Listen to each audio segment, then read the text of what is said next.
96.5. 7 en punto de la mañana. Buenos días, dominicanos, dominicanas, ciudadanos, ciudadanas del mundo. Julio Martínez Pozo, los comentarios de los temas más importantes en el programa de mayor influencia de la radio y de la televisión nacional. En este miércoles 15 de abril del año 2020. Buenos días a todo el equipo del Sol de la Mañana. Buenos días a toda la audiencia de Sol, la teleaudiencia de Telefuturo, Canal 23. Buenos días a las teleaudiencias del Canal 29, Teleuniverso de Santiago de los Caballeros, que se incorpora a las 9 de la mañana, y del Canal 24 de Santo Domingo TV, también se incorpora a partir de las 9 de la mañana. Buenos días a las personas que siguen nuestros contenidos a través de las redes sociales. Buenos días a todos y a todas. Entonces, señores, vamos a ver en este día cuál es la agenda, ¿no?, que pretendemos desarrollar. Vamos en primer lugar con una breve pincelada sobre la situación del COVID en la República Dominicana y en el mundo. Pero hay unos platos muy fuertes en el día de hoy. Está el informe de la OEA sobre el colapso del voto automatizado en las elecciones municipales de febrero. Está la inconstitucionalidad de la resolución de la Junta Central Electoral y lo que pasaría si no hay elecciones antes del 16 de agosto, y ahí voy a hacer referencia a un artículo publicado por el distinguido abogado constitucionalista Nacep Perdomo.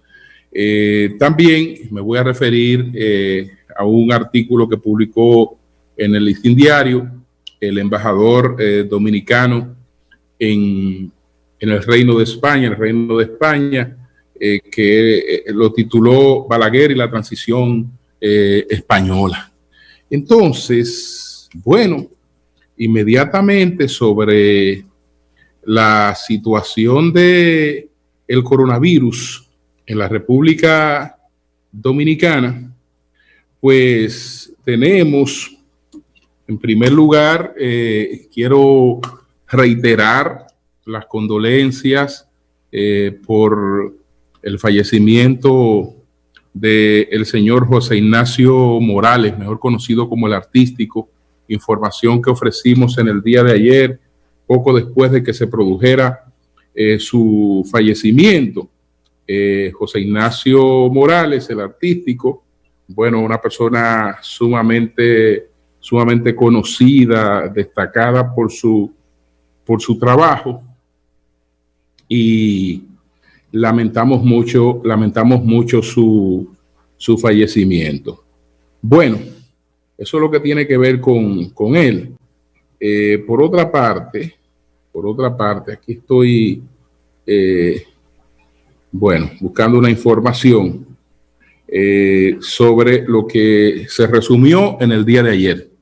En el día de ayer, nosotros teníamos teníamos 3.286 casos confirmados. 119 casos fueron nuevos, 183 fallecidos, una tasa de mortalidad en los fallecimientos hasta ahora de 5.6%.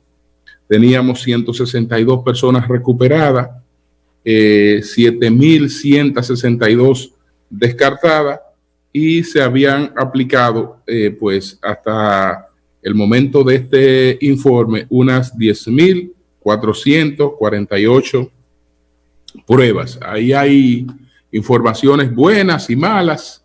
Malas porque continúan los fallecimientos, buenas porque el ritmo de la recuperación ya se va haciendo un poco más rápido que el de los fallecimientos, y va a llegar el momento en el que los recuperados van a estar muy por encima de los fallecidos. Y bueno, tenemos la realidad de la pandemia, tenemos los límites todavía para hacer más pruebas que la que estamos realmente realizando, pero creo que nuestras autoridades en materia de salud pública han estado enfrentando esta situación de manera correcta, con mucha seriedad, con la mayor eficiencia posible dentro de todas las precariedades que están enfrentando.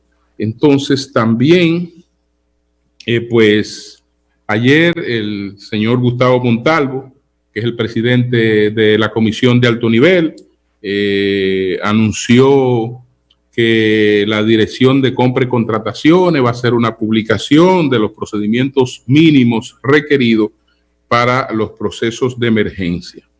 Y también prometió procedimientos para agilizar los pagos de los suplidores. Todo esto por los reclamos que se han estado haciendo y de los que conversábamos en el día de ayer. De esos reclamos conversábamos en el día de ayer con el director de el INAVIE, que también nos dijo que se estaba en esto de agilizar estos planes. Entonces, vamos a ver en estos momentos cuál es la panorámica que tenemos en el mundo, qué está pasando en el mundo en estos momentos con el COVID. Tenemos entonces, todavía no hemos llegado a los 2 millones, tenemos 1.996.681 casos confirmados y tenemos 127.590 personas fallecidas. Hay una información a la que se refirió José La Luz en el día de ayer, que es sumamente importante en relación con un descubrimiento que han hecho médicos italianos que entienden que el tema del COVID se venía manejando como un problema pulmonar y no es un problema pulmonar según ellos, sino que es sobre todo de oxigenación en la sangre. José La Luz hablaba de esto ayer. Entonces, hay un informe de última hora que dice esto: al parecer, a nivel mundial se ha estado atacando mal dicha enfermedad. Gracias a las autopsias efectuadas por los italianos, se demostró que no es neumonía, sino que es coagulación intravascular diseminada, es decir, trombosis. Entonces, la forma de combatirlo es con antibióticos, es con antiinflamatorios y anticoagulantes. Se están combinando los protocolos aquí desde el mediodía. Según la información valiosa de los patólogos italianos, nunca se necesitaron los ventiladores ni la unidad de cuidados intensivos. Si esto es cierto para todos los casos, estamos a punto de resolver más pronto de lo previsto la situación con el COVID-19. Ojalá, señores, que esto sea así. Bueno, señores, entonces vamos de inmediato con el informe que emitió ayer la OEA. Qué bueno que se emitió el informe de la OEA. Las cosas no deben quedar nunca inconclusas. Era este informe necesario para saber exactamente qué fue lo que se produjo, que hizo colapsar las elecciones que tenían el voto automatizado, y tras ella se tomó la decisión de suspender todas las otras elecciones. Y por primera vez este país pasó por la tragedia de suspender unas elecciones en pleno desarrollo.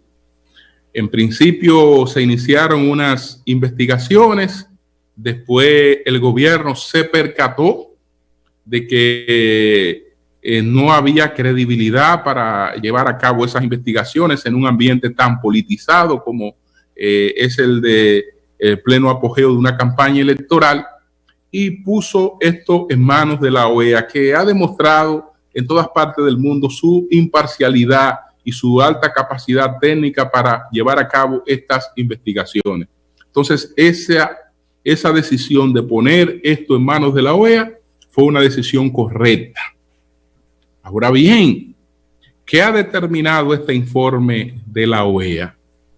Que la única responsable de lo que ocurrió ese día fue la Junta Central Electoral, que todo el peso del fracaso de esas elecciones recae en la dirección y el departamento de informática de la Junta Central Electoral, que no hay evidencia de que se produjeran ataques externos que malograran el proceso electoral de ese día. Es decir, todo lo que pasó allí fue por ineficiencias, imprevisiones, irresponsabilidades, incapacidades, incompetencia de la Junta Central Electoral en su departamento de informática, que era el departamento clave en este proceso.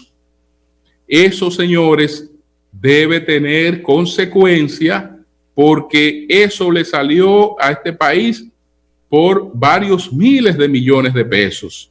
Pero más que el costo económico, el trauma que eso provocó a la democracia y los daños que hizo eso a la democracia, que sobre todo le fueron cobrados al Partido de la Liberación Dominicana, que nada tuvo que ver con lo que pasó ese día en la Junta Central Electoral, pues alguien tiene que responder por eso, porque eso no es sencillamente que, bueno, esto fracasó y ya vivimos esta experiencia, no. Ahí hay una serie de responsabilidades que tienen que establecerse y tienen que tener consecuencias.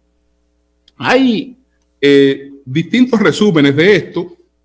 Me gustó el que hizo el Listín Diario, que es breve, no es tan amplio, y recoge la esencia de lo que hay ahí en estos hallazgos y recomendaciones que hace la Junta Central, la OEA, que 21 hallazgos, 15 recomendaciones. Este trabajo que lo firma Javier Flores del Listín es un buen resumen de lo que podemos decir que pasó ahí. Entonces, dice entre otras cosas lo siguiente: a casi 2 meses después de que la Junta Central Electoral decidiera suspender las elecciones municipales ordinarias por las fallas presentadas en la mayoría de los equipos del voto automatizado, pautados a utilizarse en 18 demarcaciones del país, incluido el Distrito Nacional, la Organización de Estados Americanos, OEA, dio a conocer los resultados de la auditoría técnica para identificar la causa de los problemas que provocaron la suspensión de esos comicios. En el informe de 45 páginas, dado a conocer por la OEA en la noche de este martes, la entidad determinó que las fallas en el sistema se produjeron por errores cometidos por los técnicos de la Dirección de Informática de la Junta Central Electoral y no por ataques externos al software. En el primer punto de las conclusiones de la investigación, la OEA explica que la ejecución de un proceso de personalización de urnas carente de un adecuado control de integridad de la información debido a un defecto de software es la causa raíz del primer incidente, el cual fue que la boleta electrónica no cargó por completo en el sistema, y eso desencadenó en la suspensión del torneo electoral. El defecto no se detectó durante la fase de prueba, debido a que no se realizó un adecuado testing del software. Ya durante la personalización de las urnas se materializó la falla, puesto que al no contar con el control de integridad, dicho proceso permitió personalizar urnas con la oferta electoral incompleta, no incluida a todos los candidatos. Es por esa razón que el día de las elecciones muchos equipos no contaban con todos los candidatos en el sistema. Entonces dijo que la OEA dijo que no se hizo un control de calidad antes del despliegue, lo que hubiese permitido detectar la falla oportunamente antes de que se enviasen los equipos a los recintos.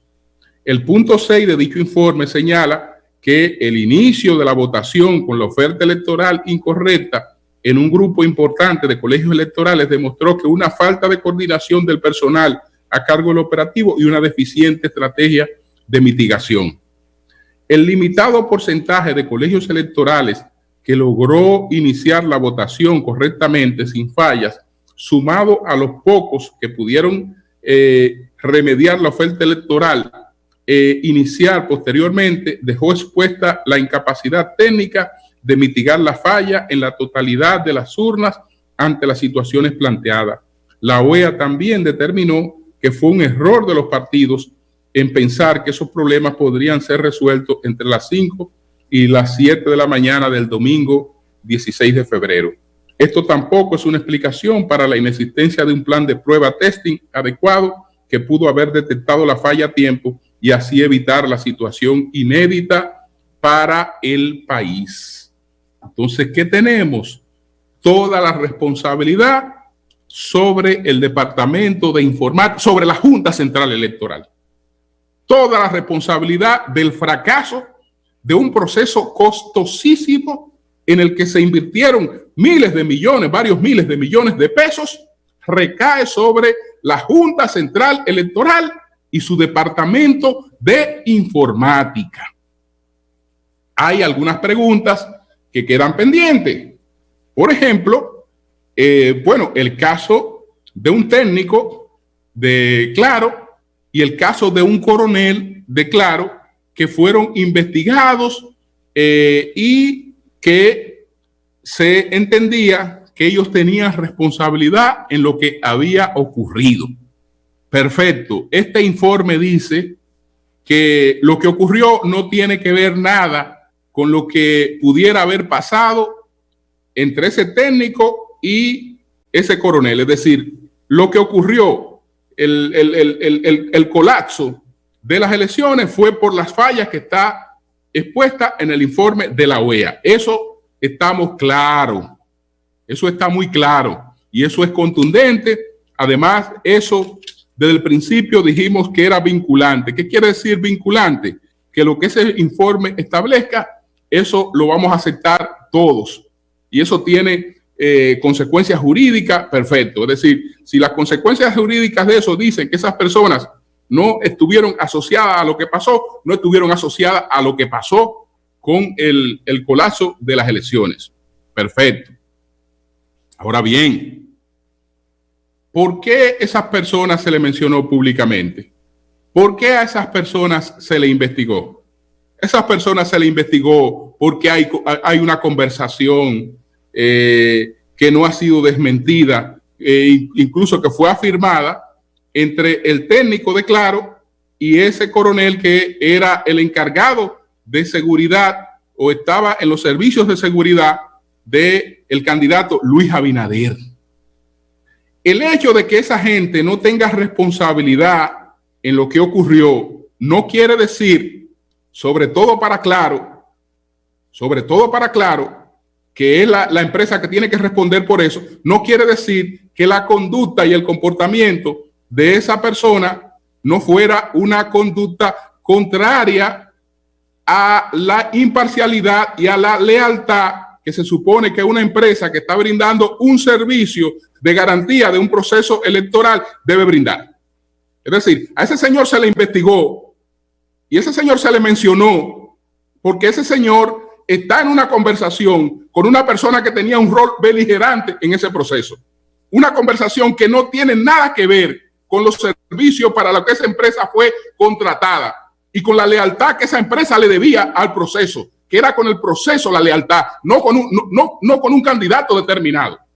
Entonces, a mí no me vengan ahora a decir que bueno que ustedes mencionaron, no, la mención obedece a esa conversación y esa conversación muestra irregularidades que ya sabemos que no están asociadas directamente, que no fueron la causa del fracaso de las elecciones. Pero no fue que, bueno, él estaba entregado a su Dios en su iglesia, que todo él se lo encomienda a Dios y él estaba entregado a su Dios, injustamente fueron y lo involucraron en esto. No. Usted está involucrado en esto porque usted trabajaba para una empresa que debió brindar un servicio imparcial y usted estaba en comunicación, usted estaba en contubernio con una de las partes.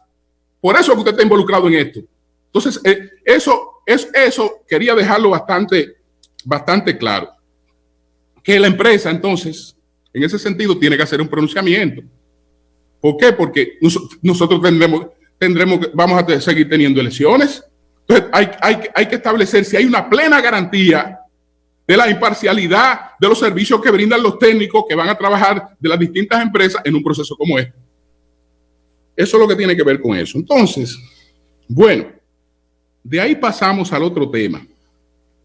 El otro tema es sobre la decisión que tomó la Junta Central Electoral. Esa decisión, ayer yo leí los señalamientos que está haciendo Cándido Simón sobre la inconstitucionalidad de esa resolución. Miren, señores, la resolución es a todas luces inconstitucional. Y eso lo dicen personas que incluso apoyan radicalmente que las elecciones se celebren antes del 16. Ustedes recuerdan que yo leí aquí un artículo que escribió Juan Lockhart cuando se estaba hablando de la posibilidad de que las elecciones se fueran más allá del 16. Él se oponía a eso y decía que eso crearía una situación de facto y que hay condiciones para celebrar las elecciones, etcétera, etcétera. Entonces, él, que apoya plenamente la resolución de la Junta, hoy escribe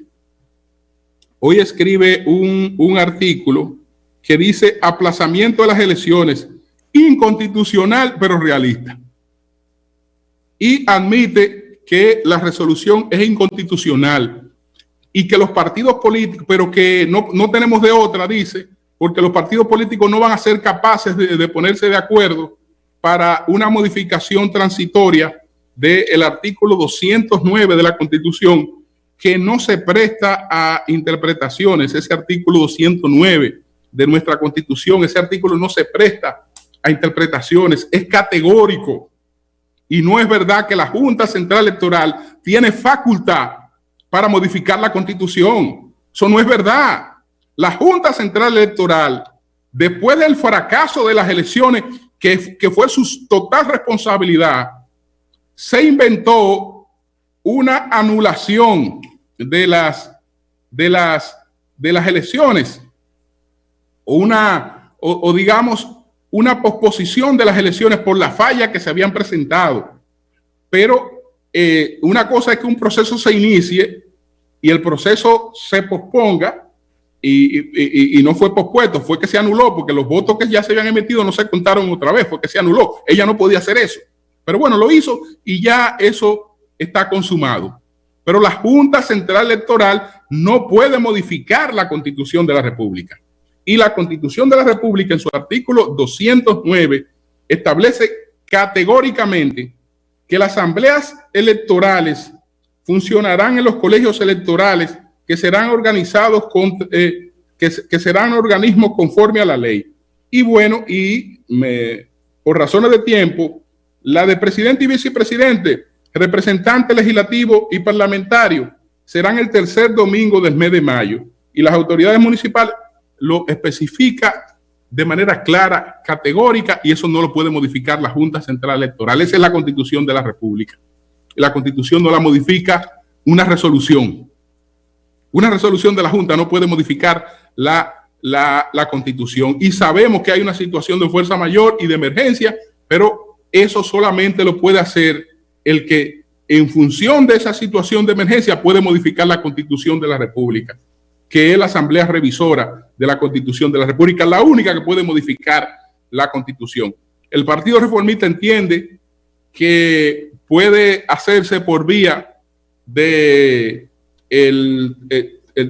Tribunal Constitucional, dándole cierta facultad a la Junta para interpretar lo que pudiera ser una emergencia, pero, señores, eso está sumamente difuso.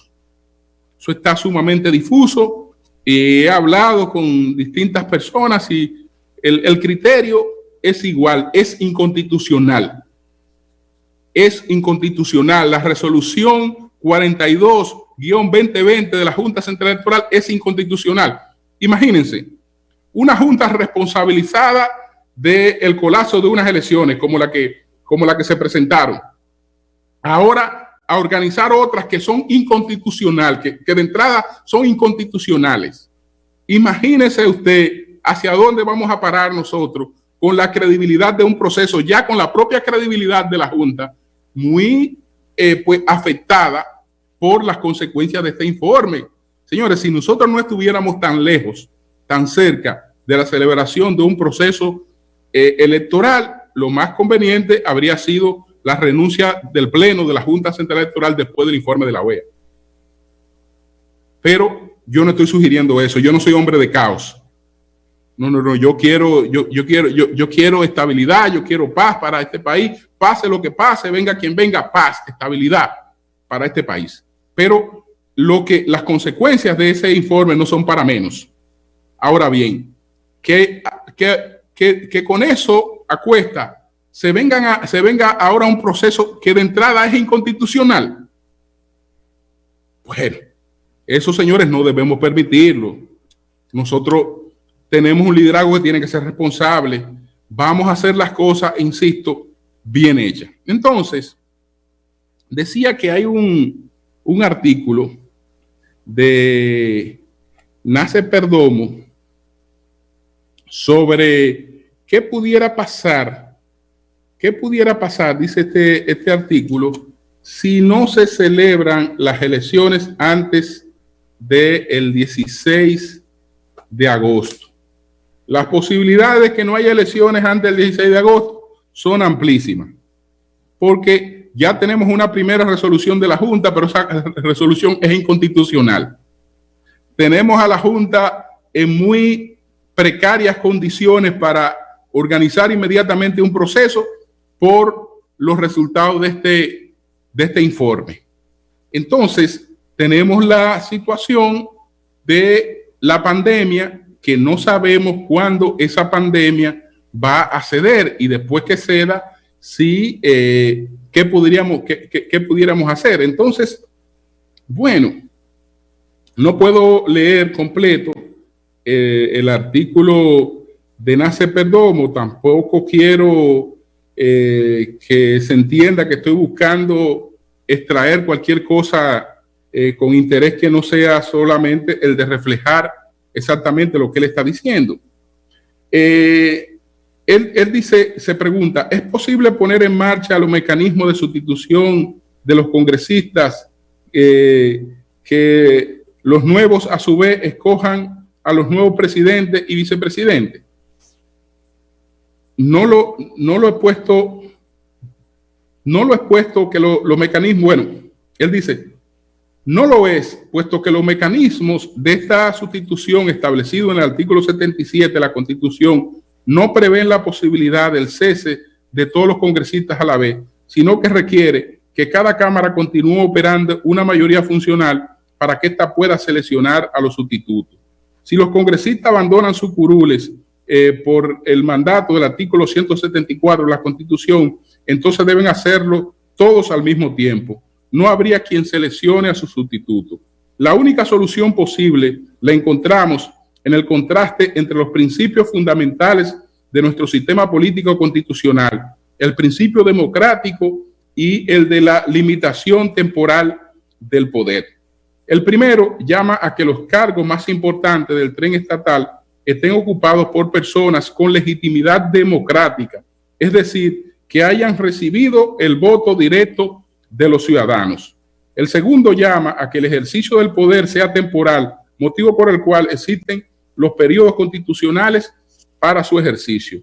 Los procesos electorales son el mecanismo escogido por el constituyente para armonizar esos principios. La situación en la que nos encontramos nos combina a seleccionar uno de estos, puesto que no pueden coexistir si no hay elecciones. Si aplicamos la limitación temporal del ejercicio del poder como si estuviéramos en momentos ordinarios, estas posiciones quedarían vacantes hasta tanto se puedan celebrar los comicios y juramentar a los nuevos titulares. Esto implica la desaparición práctica y jurídica de los poderes ejecutivo y legislativo, puesto que si bien la Constitución impide la identificación de uno de estos cargos con una persona particular, sí requiere que estos sean ejercidos por personas democráticamente electas. El descabezamiento del Estado dominicano dejaría en manos de la burocracia estatal el ejercicio práctico, nunca podría ser lo jurídico de las funciones del Ejecutivo y Legislativo. Todo ello sin garantía de volver a la senda democrática ni a la capacidad jurídica de esta para ejercer estas funciones. El precedente más claro de algo así lo encontramos en el triunvirato conformado a raíz del derrocamiento del profesor Juan Bosch en el año de 1963. Obligado a escoger, nos queda entonces solo una vía por delante: la aplicación preferente del principio democrático como puente para la celebración de elecciones. El presidente, la vicepresidenta y los congresistas actuales cuentan con un mandato otorgado por el pueblo mediante el mecanismo por excelencia para ello, el voto.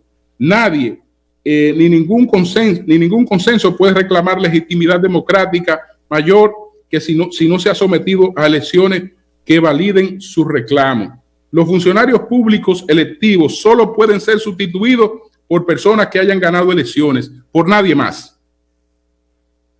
Por este motivo, lo correcto es que se mantengan en sus cargos hasta que el proceso electoral pueda llevarse a cabo satisfactoriamente y lo más pronto posible. Esa es la posición que externa Nacé Perdomo sobre la posibilidad no tan lejana de que no se puedan desarrollar las elecciones antes de la conclusión del mandato constitucional el 16 de agosto. Finalmente, trato de ser ahí lo más breve con relación a este artículo que escribió ayer Olivo Rodríguez Huerta sobre un viaje que hizo el rey Juan Carlos I en el año de 1976 a la República Dominicana. No sé si su gira incluyó otros países, pero el objetivo básico de ese viaje fue consultar al presidente Joaquín Balaguer sobre la transición que llevó a cabo en la República Dominicana, es decir, cómo este hombre pudo lograr hacer una transición exitosa, aunque aquí algunos le pongan comillas, de la dictadura a la democracia. Entonces, recuérdese que el rey Juan Carlos I y Adolfo Suárez fueron los padres de la transición democrática que vive España, fueron los conductores de esa transición democrática. Y el rey Juan Carlos I jugó un papel muy estelar. Entonces, bueno, le había manifestado Fernando Álvarez Bogar a Olivo que esto se produjo, pero después Olivo dice que encontró en Sevilla un libro del canciller de entonces que también narra ese acontecimiento con cosas muy parecidas a las que le había contado Fernando Álvarez Bogar. En conclusión, pues en este artículo que se publicó en el Listín, que se titula así mismo Balaguer y la transición española, que los que lo quieran leer pueden leerlo, Balaguer le aconseja al rey Juan Carlos varias cosas. Primero, que la persona que encabezara la transición no fuera una persona directamente vinculada al franquismo. Segundo, que pues legalizaran a todos los partidos políticos. En España se legalizó hasta el Partido Comunista Dominicano, español, como lo de Santiago Carrillo, como lo hizo Balaguer en la República Dominicana con el Partido Comunista, con todo. Es decir, legalicen a todos los partidos, le dijo Balaguer. ¿Por qué? Porque con todos los partidos legalizados, ustedes lo pueden controlar mejor. Formen varios sindicatos, que permitan que se formen sindicatos y abran la libertad de expresión. Y le dijo, miren, aquí está Juan Bosch, que habla todos los días y nada pasa. Entonces, entre otras cosas, eso habrían sido parte de los consejos que Balaguer le dio al rey Juan Carlos, y cuando vemos lo que ocurrió en España, pues coincidencialmente algunas de esas cosas fueron muy tomadas en cuenta. El dictador Francisco Franco quiso dejar un sucesor y lo dejó, que fue al almirante Carrero Blanco, pero lamentablemente el almirante Luis Carrero Blanco, en el año de 1973, 3 años antes de la muerte de Franco, pues fue objeto de un atentado y murió. Entonces lo sustituye otro hombre de Franco, que fue Carlos Arias Navarro. Después el rey, coincidencialmente después de su visita a la República Dominicana, le solicitó a Carlos Arias, que estaba muy vinculado al franquismo, la renuncia.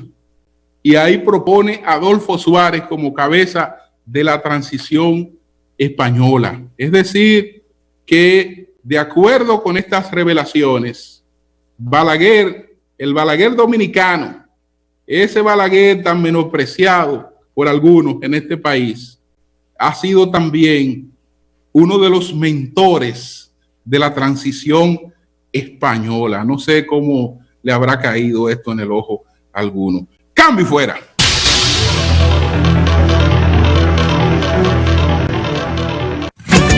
El sol de la mañana, el sol de la mañana, el sol de la mañana, el sol de la mañana.